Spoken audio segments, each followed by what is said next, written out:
वचनों में से हम सीखने के लिए रोमियो की पुस्तक निकाल लेंगे। रोमियो की पुस्तक उसका 9वां अध्याय और 6 से लेकर 18 तक हम पढ़ेंगे।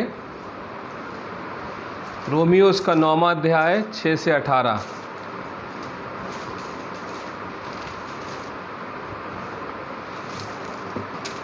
पढ़ो। परंतु ये नहीं कि परमेश्वर का वचन टल गया, इसलिए कि जो इज़राइल के वंश के हैं वह सब इज़राइली नहीं, और न इब्राहिम के वंश होने के कारण सब उसकी संतान ठहरे, परंतु लिखा है इसहाक ही से तेरा वंश कहलाएगा। अर्थात शरीर की संतान परमेश्वर की संतान नहीं, परंतु प्रतिज्ञा की संतान वंश गिने जाते हैं। क्योंकि प्रतिज्ञा का वचन यह है, मैं इस समय के अनुसार आऊँगा और सारा के पुत्र होगा। और केवल यही नहीं, परंतु जब रिबका भी एक से अर्थात हमारे पिता इसहाक से गर्भवती थी और अभी तक ना तो बालक जन्मे थे और ना उन्होंने कुछ भला या बुरा किया था, इसलिए कि परमेश्वर की मनसा जो उसके चुन लेने के अनुसार है, कर्मों के कारण नहीं परंतु बुलाने वाले के कारण है, बनी रहे। उसने कहा, जेठा छोटे का दास होगा। जैसा लिखा है, मैंने याकूब से प्रेम किया और परंतु एसाव को अप्रिय जाना। इसलिए हम क्या कहें? क्या परमेश्वर के यहाँ अन्याय है? कदापि नहीं, क्योंकि वह मूसा से कहता है, मैं जिस किसी पर दया करना चाहूँ उस पर दया करूँगा और जिस किसी पर कृपा करना चाहूँ उसी पर कृपा करूँगा। अतः यह ना तो चाहने वाले की ना दौड़ने वाले की परंतु दया करने वाले परमेश्वर की बात है। क्योंकि पवित्र शास्त्र में फिरौन से कहा गया, मैंने तुझे इसीलिए खड़ा किया है कि तुझ में अपनी सामर्थ दिखाऊं और मेरे नाम का प्रचार सारी पृथ्वी पर हो। इसलिए वह जिस पर चाहता है उस पर दया करता है और जिसे चाहता है उसे कठोर कर देता है। हाँ, यहाँ पे जो आप वचन देख रहे हैं इस पर लिखा है, वो जिसको चाहता है उस पर दया करता है और जिसको चाहता है उस पर कठोर कर देता है। तो यहाँ परमेश्वर जो है ना, हमारे जो परमेश्वर है, हमारा परमेश्वर आपके साथ मतलब कैसा बर्ताव करे, ये उसके ऊपर डिपेंड करता है। ये हमारे ऊपर ही डिपेंड नहीं करता कि हम जैसा चाहेंगे परमेश्वर हमारे साथ बर्ताव करे, परंतु हमारा परमेश्वर ऐसा परमेश्वर है जो वो चाहेगा वो हमारे जीवन में होगा, और जैसा वो चाहेगा, अगर जिस पर दया करना चाहेगा उस पर दया करेगा, जिसका मन कठोर करना चाहेगा उसका मन क्या करेगा? कठोर कर देगा। ठीक है ना। अगर आप उत्पत्ति से लेके अगर आप देखें तो वहाँ पे 2 भाई थे। शुरुआत में ही 2 भाई थे, कैन और आबिल। और कैन और आबिल में दोनों में ही झगड़ा हो गया, पर परमेश्वर ने किसकी भेंट को स्वीकार किया? परमेश्वर ने आबिल की भेंट को स्वीकार किया और कैन की भेंट को स्वीकार नहीं किया। क्योंकि परमेश्वर की इच्छा है ये कि परमेश्वर जिसकी भेंट स्वीकार करना चाहे उसकी भेंट स्वीकार करेगा और जिसकी भेंट स्वीकार नहीं करना चाहे उसकी भेंट स्वीकार नहीं करेगा। तो यहाँ पे अगर हम देखें और थोड़ा सा आगे बढ़ें तो आपको वहाँ पे इसहाक और इस्माइल की कहानी पता चलेगी। इसहाक और इस्माइल दोनों इब्राहिम के पुत्र थे, पर परमेश्वर ने किस पे दया करी? परमेश्वर ने इसहाक पे दया करी। और परमेश्वर ने इस्माइल को आशीष तो दी परंतु उसको अपना वारिस नहीं बनाया। परमेश्वर ने इसहाक को वारिस बनाया। और अगर आप इसहाक के जीवन में देखें तो इसहाक के 2 पुत्र थे, याकूब और एसाव। परमेश्वर ने किसको आशीष दी? याकूब को आशीष दी और एसाव को छोड़ दिया। जबकि जो एसाव था वो इसहाक का बहुत ही आज्ञाकारी बेटा था।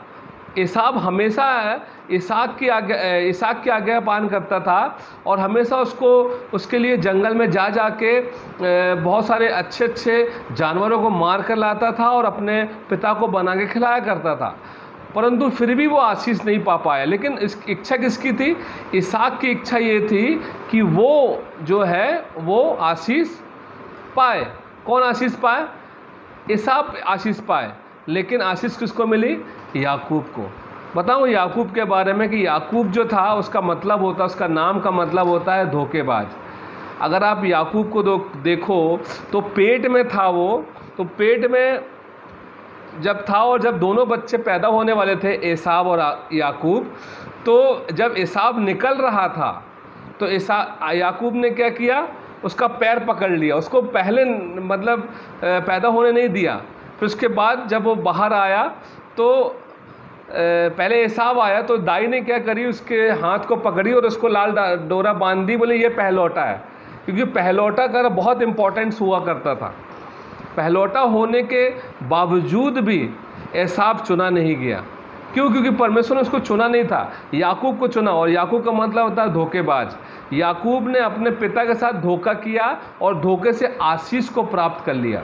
और अगर याकूब के जीवन में देखें तो याकूब जो है अपने मामा के घर गया और वहाँ पे उसने 14 साल तक राहेल के लिए गुलामी की। और जिस आशीष के लिए परमेश्वर ने उसको चुना था, वो आशीष उसके जीवन में 12 गोत्रों के द्वारा आई। परमेश्वर ने याकूब का नाम याकूब को बदलकर इज़राइल कर दिया और परमेश्वर ने याकूब में से 12 गोत्र तैयार किए। वो गोत्र जिनका नाम अगर आप देखें तो प्रकाशित वाक्य में मिलता है, जिसको परमेश्वर ने चुना और परमेश्वर ने क्या किया, अपनी मोहर उनके माथे पर लगा दी। तो यहाँ पे 12 जो है जो गोत्र हैं याकूब के द्वारा आए। उसके बाद अगर आप देखें और 12 के बारे में तो वो 12 जो है यीशु मसीह के चेले थे। अगर दोनों प्रकाशित वाक्य को देखें तो 12 गुणित 12 144 और गुणित 1000 कर देंगे तो 1,44,000 जिसके माथे पर परमेश्वर की मोहर लगी है वो आपको प्रकाशित वाक्य में दिख जाएगा। तो वो लोग हैं जिसको परमेश्वर ने चुना है। आप अपनी मर्जी से ये नहीं बोल सकते कि परमेश्वर मुझे चुने। परमेश्वर अपनी इच्छा से लोगों को चुनता है। अगर आप यहाँ पर देखें तो इसमें लिखा हुआ है 8वें वचन में, शरीर की संतान परमेश्वर संतान नहीं परंतु प्रतिज्ञा की संतान वंश गिने जाते हैं। क्योंकि प्रतिज्ञा वचन ये है कि मैं सिर्फ समय के अनुसार आऊँगा और सारा के पुत्र होऊंगा। जो शरीर के संतान है, शरीर के संतान परमेश्वर के चुने हुए नहीं होते हैं, परमेश्वर के वंश नहीं गिने जाते, परंतु आत्मा के संतान या प्रतिज्ञा के संतान जो होते हैं वो परमेश्वर के वंश गिने जाते हैं और परमेश्वर उनको चुनता है जो प्रतिज्ञा की संतान होते हैं। अगर आप और आगे देखें तो यहाँ पे लिखा है केवल यही नहीं परंतु जब रेबका भी एक अर्थात हमारे पिता इसहाक से गर्भवती थी तो अभी तक ना तो बालक जन्मे थे और ना उन्होंने कुछ भला या बुरा किया था, इसलिए कि परमेश्वर की मनसा जो उसके चुन लेने के अनुसार है। उसने क्या किया, यहाँ पे लिखा है कि ना भला किया था ना बुरा किया था। ठीक है ना। अब यहाँ पे चुनने वाली बात आती है तो मनुष्य के मन में ये आता है कि हम भला करेंगे तो हम चुने जाएंगे, हम भलाई करेंगे, अच्छाई करेंगे, अच्छे कर्म करेंगे और अच्छे वचन का पालन करेंगे और बहुत कुछ करेंगे तो हम क्या करेंगे, चुने जाएंगे। लेकिन यहाँ लिखा है ना भलाई ना बुराई। परमेश्वर नहीं देखता है कि भलाई की है कि बुराई की है। परमेश्वर क्या करता है, अपनी इच्छा के अनुसार अपने लोगों को चुनता है। और परमेश्वर ने जगत की उत्पत्ति से पहले ही हमको चुन लिया है और हमको नियुक्त किया, हमें ठहराया है ताकि हम क्या करें, उसके लिए फल लाएं। तो यहाँ पे हमारी बात नहीं है कि हम कितना अपने आप को मार रहे हैं, काट रहे हैं, कितने आपको धर्मी बनाने की कोशिश कर रहे हैं, कितना हम अपने पाप से बच रहे हैं या पाप से नहीं बच रहे हैं। ये हमारे लिए नहीं है, ये हमारे बारे में नहीं है। जो है सब कुछ परमेश्वर के बारे में है। जो होगा परमेश्वर जो चाहेगा वही होगा, परमेश्वर की इच्छा से होगा। मनुष्य सिर्फ क्या कर सकता है, परमेश्वर की खोज कर सकता है। मनुष्य क्या कर सकता है, परमेश्वर का वचन पढ़ सकता है, सुन सकता है, उसके अनुसार चल सकता है, लेकिन चुनना और ना चुनना वो परमेश्वर के हाथ में होता है। क्योंकि यहाँ पे साफ साफ लिखा हुआ, अगर आप देखें, लिखा हुआ है कि अभी तक ना बालक जन्मे थे और ना उन्होंने कुछ भला या बुरा किया था, इसलिए कि परमेश्वर की मनसा उसके चुन लेने के अनुसार है। कर्मों का कारण नहीं परंतु बुलाने वालों के कारण है, बनी रहे। यहाँ पे कर्मों के कारण जो है वो हमारी बात नहीं कि हम कर्मों के कारण चुने जा सकते हैं, परंतु हम बुलाए जाने वाले, मतलब परमेश्वर की इच्छा के अनुसार हम चुने जाएंगे। हम जो है अगर कितना भी कर्म कर लें कि हमें प्रभु चुने, हमें प्रभु चुने, है ना, परंतु वो प्रभु हमको नहीं चुनेगा। जिसको उसने चुना होगा उसी को वो चुनेगा। क्योंकि यहाँ पर दया किसकी है, परमेश्वर की। करुणा किसकी है, परमेश्वर की है। विश्वास किसके द्वारा दिया गया है, परमेश्वर के द्वारा दिया। यीशु मसीह किसने भेजा? परमेश्वर ने भेजा। उद्धार किसके द्वारा दिया जाता है? परमेश्वर के द्वारा। अनंत काल का जीवन किसने तैयार किया? परमेश्वर ने किया। और किसको चुनने का अधिकार अनंत काल में जीवन ले जाने के लिए?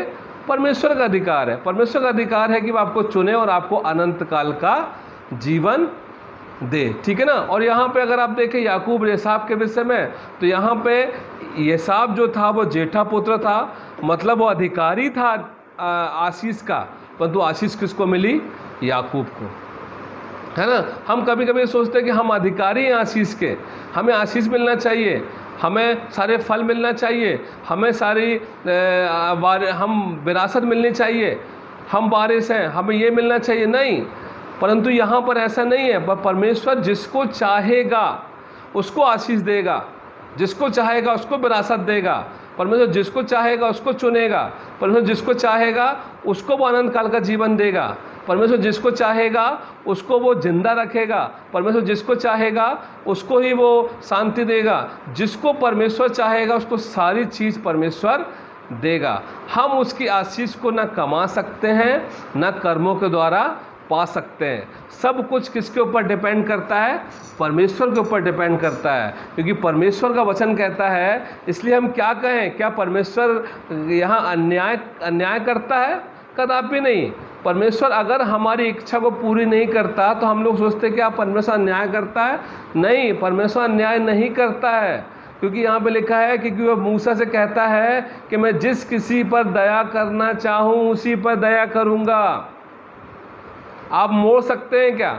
परमेश्वर का माइंड चेंज कर सकते हैं आप कि प्रभु मुझ पर दया कर? कैसे आप परमेश्वर का माइंड चेंज कर सकते? बताओ, कैसे आप परमेश्वर से ये बोल सकते हैं कि प्रभु मुझ पर दया कर? किस योग्यता से आप बोल सकते हैं कि प्रभु मुझ पर दया कर? कैसे आप उसकी दया प्राप्त कर सकते हैं? जब तक वो नहीं चाहेगा आप पे दया नहीं करेगा। उसकी दया प्राप्त करने के लिए हमें कुछ करने की ज़रूरत नहीं है। जो करेगा वही करेगा, जो करेगा वही करेगा। आज तक हमने बहुत सुना है कि हमें ये करना, हमको वो करना है, ये सब करना है, उसके बाद हमारा उद्धार होगा। आज आप देखिए कि लोग जो है प्रचार कर रहे हैं। एक व्यक्ति ने मेरे पास वीडियो आया, वो बोलता है कि 7 बातें आपको स्वर्ग जाने से रोक सकती हैं। 7 बातें आपको स्वर्ग जाने से रोक सकती हैं। अरे जब हमारा वश ही नहीं चलता स्वर्ग जाने का, तो वो कैसे हमको रोक सकती है? क्योंकि सारा बस तो परमेश्वर का चलता है। सारा सब कुछ सिस्टम तो परमेश्वर के हाथ में है। सारा किया धरा तो परमेश्वर के हाथ में है। सारा चुनना और ना चुनना तो परमेश्वर के हाथ में है। हम कैसे उसकी दया कमा सकते हैं? हम कैसे उसकी दया के लिए अप्लाई कर सकते हैं? उसकी दया उसके ऊपर निर्भर करती है कि वो किस पर दया करना चाहता है। लिखा है किस पर करुणा करना चाहता है, उस पर डिपेंड करता है। आप चाह के भी उसकी दया को कमा नहीं सकते, ना उसकी करुणा को प्राप्त कर सकते हैं। जो भी है उसका दिया हुआ है। तो हम अगर आज उसकी दया में हैं, अगर अनुग्रह उसका हमारे जीवन में हुआ है, यदि उसने एक उपहार जो हमें गिफ्ट के रूप में दिया है, यदि वो हमारे पास है, तो हम सिर्फ इतना कर सकते हैं कि सर झुका के ये बोल सकते हैं कि प्रभु जो तेरी आज्ञा। हम क्या बोल सकते हैं? हे प्रभु जो तेरी आज्ञा। अगर आप परमेश्वर मुझे गलत बुराइयों से बचाना चाहते हैं, तो जो प्रभु आपकी इच्छा। अगर परमेश्वर आप मौत से बचाना चाहते हैं, तो जो प्रभु आपकी इच्छा। अगर प्रभु आप उस पर दया करना चाहते हैं, तो जो प्रभु आपकी, जो भी प्रभु मेरे जीवन में है, वो सब आपकी इच्छा के अनुसार होना चाहिए। क्योंकि हमारा काम कुछ भी नहीं रह जाता। क्या कर सकते हैं आप परमेश्वर की दया को करना पाने के लिए? आप कुछ भी नहीं कर सकते। आप सिर्फ सर झुका के उसके सामने खड़े रह सकते हो और बोल सकते हो प्रभु तेरी इच्छा पूरी हो। हर एक विश्वासी का ये फर्ज है कि हमेशा ये बोले कि प्रभु तेरी इच्छा पूरी हो, ना कि मेरी इच्छा पूरी हो। नॉर्मली हमारा जो क्या होता है, सोच ये होती है कि प्रभु हम जो मांगेंगे प्रभु हमको देगा, तब जाके हम प्रभु के रास्ते में चलने की कोशिश करेंगे। जबकि आपका तो वहाँ पे हक ही नहीं है। आप उस लायक ही नहीं हो कि वो आपको उसकी दया और आपकी करुणा मिले, परंतु यहाँ पर उसके पास अधिकार है आपको चुनने का कि आपको आप पर दया करे या अनुग्रह करे, और किसी के पास अधिकार नहीं है। आप उसकी दया, आपकी करुणा को किसी भी तरीके से प्राप्त नहीं कर सकते। इसलिए मैं आप लोगों से बोलना चाहता हूँ, खुशनसीब हो आप लोग जिसके ऊपर दया हुई है, जिसके ऊपर करुणा हुई है, जिसको एक उपहार मिला है, वो है विश्वास का उपहार।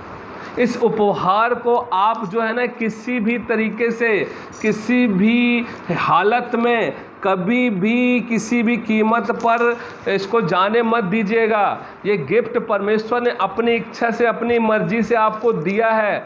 आपने नहीं चुना है, आपने नहीं मांगा है, परमेश्वर ने खुद आपको दिया है।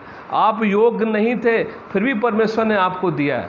परमेश्वर ने आपको मूसा बनाया, परमेश्वर ने आपको इब्राहिम बनाया, परमेश्वर ने आपको याकूब बनाया, परमेश्वर ने आपको इसहाक बनाया, परमेश्वर ने आपको आबिल बनाया, परमेश्वर ने आपको जो भी चुने थे, पतरस, यूहन्ना, याकूब, सब परमेश्वर ने आपको बनाया है, क्योंकि ये आपकी इच्छा से नहीं, परमेश्वर की इच्छा से। तो अब हमें क्या करना चाहिए? अब हमें क्या करना चाहिए? जब प्रभु अपनी इच्छा पूरे हमारे जीवन में कर रहा है, तो अब हमें क्या करना चाहिए? हमें अब सर झुका के उससे ये बोलना चाहिए, प्रभु मेरी नहीं, तेरी इच्छा मेरे जीवन में पूरी हो। आज परमेश्वर ने अगर आपको चुना है तो उसके पीछे उसकी दया और करुणा है, और उसकी दया और करुणा जब आपने आप पे किया है उसने अपनी मर्जी से, तो हमारा ये फ़र्ज़ होता है कि हम उस दया और करुणा के अनुसार अपना जीवन यापन करें। तो दया और करुणा के अनुसार जीवन यापन करने का मतलब ये होता है कि हम उसकी इच्छा को जानें कि उसकी इच्छा हमारे जीवन में क्या है। हम अपनी इच्छा को उसके ऊपर ना थोपें। नॉर्मली होता क्या है कि हर एक व्यक्ति ये कोशिश करता है कि परमेश्वर हमारी बात सुने, हमारी बात माने और हमारी इच्छा को वो पूरा करे, जबकि हम कुछ ऐसे है ही नहीं कि हमारी वो बात माने। हमें अपने जीवन में ये सोचना चाहिए कि परमेश्वर की इच्छा हमारे जीवन में पूरी हो रही है कि नहीं, क्योंकि मसीह यीशु में आने के साथ हम लोग क्या हो गए? मसीह यीशु के साथ मर गए, गाड़े गए और नए जीवन के साथ तीसरे दिन मुर्दों में से जी उठे। तो अब हम नहीं रहे, हम पर दया हुई है, हम पर अनुग्रह हुआ, करुणा हुआ है। तो अब हम क्या करेंगे? क्या हम अपनी इच्छा से अपने जीवन व्यतीत करने की कोशिश करेंगे?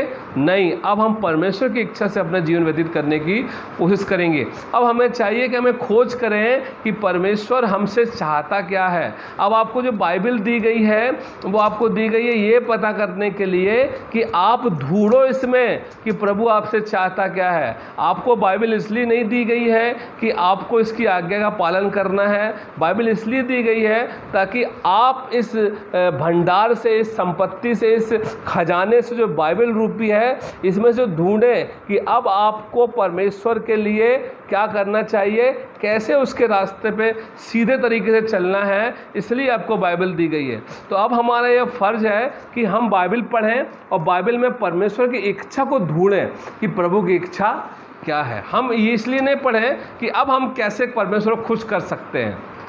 बाइबल को आपको इसलिए नहीं पढ़ना है कि आप कैसे परमेश्वर को खुश कर सकते हो। आपको बाइबल इसलिए पढ़ना है कि प्रभु की इच्छा को हम कैसे पूरी कर सकते हैं, क्योंकि आप चाह के भी परमेश्वर को कभी खुश नहीं कर सकते। आप अपने देह को जलाने को भी दे दोगे ना तो भी परमेश्वर खुश नहीं होने वाला। आप कितना भी कुछ कर लोगे ना तो भी परमेश्वर खुश नहीं होने वाला है। आप सिर्फ ये देखो कि परमेश्वर बाइबल में चाहता क्या है कि हम करें, और बाइबल पढ़ो। जो परमेश्वर आपको बोलता है आपको उसकी आज्ञा का पालन करना चाहिए, क्योंकि परमेश्वर ने आपको चुना है। क्यों? अब प्रश्न उठता है, क्यों हमको परमेश्वर की आज्ञा का पालन करना चाहिए?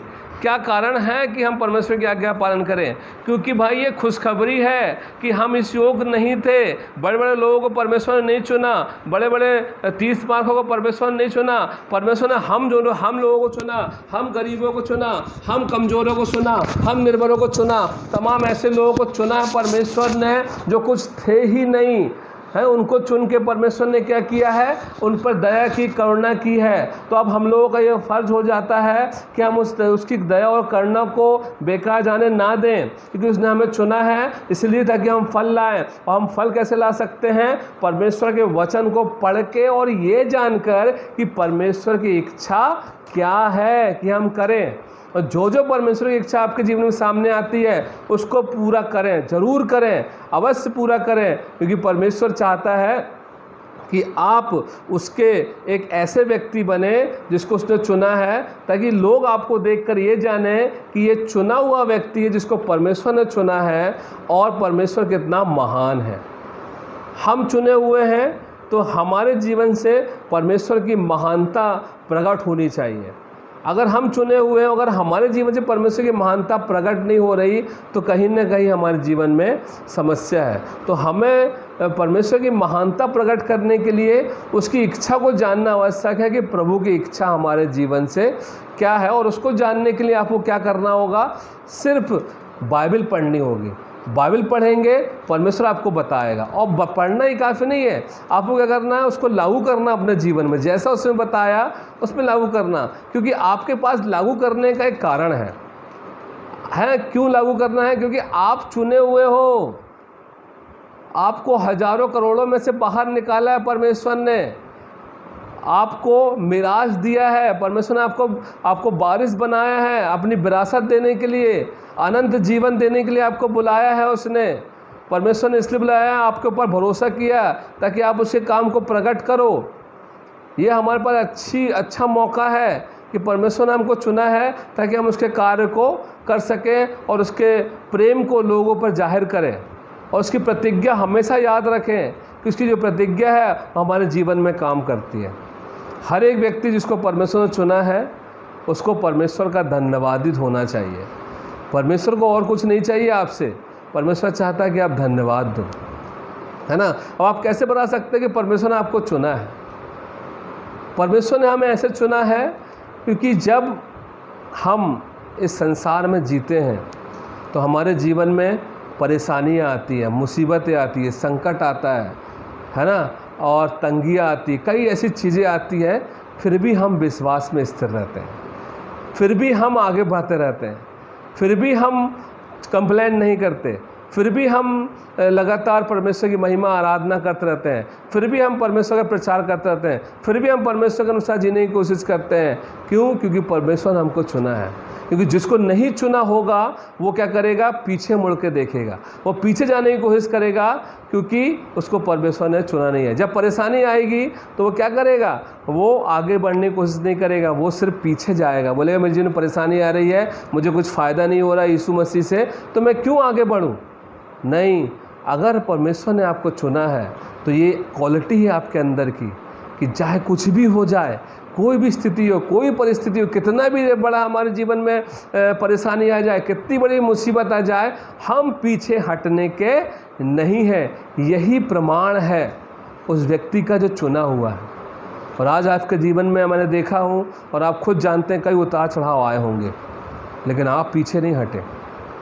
कुछ लोग 10 साल से, कुछ लोग 12 साल से, कोई 20 साल से, कोई 5 साल से, कोई 3 साल से, कोई 2 साल से, कोई 1 साल से लगातार विश्वास योग्यता के साथ परमेश्वर के पीछे चल रहा है। ये उसका सबूत है कि परमेश्वर ने उसको चुना है, उसे ठहराया है, नियुक्त किया है ताकि वो फल लाए। तो मेरे भाइयों बहनों, परमेश्वर ने आपको चुना है। कितना महान परमेश्वर है हमारा, कितना अनुग्रहकारी करुणामय परमेश्वर है हमारा। और हमारे लिए कितनी खुशी की बात है, आनंद की बात है कि उस सर्वशक्तिमान ने हमको चुना और हमें अपने योग्य समझा, और उसने एक बहुमूल्य विश्वास जो यीशु मसीह के द्वारा हमारे जीवन में है वो हमको दिया। और सबसे बड़ी बात, उसने उपहार के रूप में हमें पवित्र आत्मा दिया। वो पवित्र आत्मा हमें लीड करता है, हमें गाइड करता है, हमें रास्ते पे लेके जाता है, हमें चलाता है। मैं आपको बता रहा हूँ, जिस दिन आपने विश्वास किया पवित्र आत्मा आपको दे दिया गया है। और मैं आपको एक चीज़ बोलना चाहता हूँ, अगर आप जानबूझ के भी पाप करने की कोशिश करोगे तो भी आप नहीं कर पाओगे, पवित्र आत्मा आपको नहीं करने देगा। जानबूझ के भी अगर आप पीछे जाने की कोशिश करोगे तो प्रभु आपको जाने नहीं देगा, पवित्र आत्मा आपको जाने नहीं देगा। जानबूझ के भी अगर आप वो आज्ञा को उल्लंघन करने की कोशिश करोगे तो वो कभी आपको ये करने करने नहीं देगा। आप जिस समय भी अगर आप ये सोच लोगे कि अगर आप चुने हुए हो और किसी मंदिर में जाके पूजा करने की कोशिश करोगे, उसी समय परमेश्वर आपको वापस वहाँ से बुला कर ले आएगा।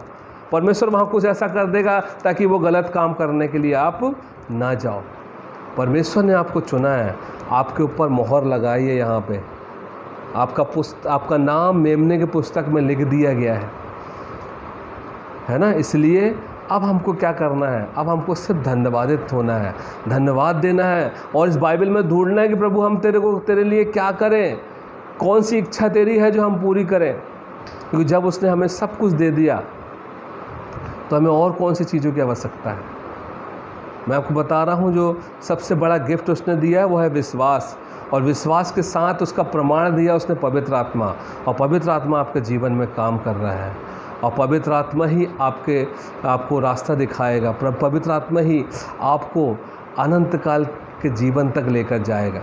यह आपकी ड्यूटी नहीं है, अब पवित्र आत्मा की ड्यूटी है। मैंने आपको जैसे बताया था उदाहरण कि जब आप पोस्ट ऑफिस में जाते हो और चिट्ठी लेकर, चिट्ठी में जब सील लग जाती है, मोहर लग जाती है, तो वो पोस्ट ऑफिस की जिम्मेदारी हो जाती है कि वो चिट्ठी को उस पते तक पहुंचाए जो पता आपने उस चिट्ठी में लिखा हुआ। तो वैसे ही पवित्र आत्मा की जिम्मेदारी है, उसने हमारे माथे पे मोहर लगा दिया है कि ये चुने हुए हैं। अब उसकी जिम्मेदारी है कि वह अनंत काल का जीवन दे।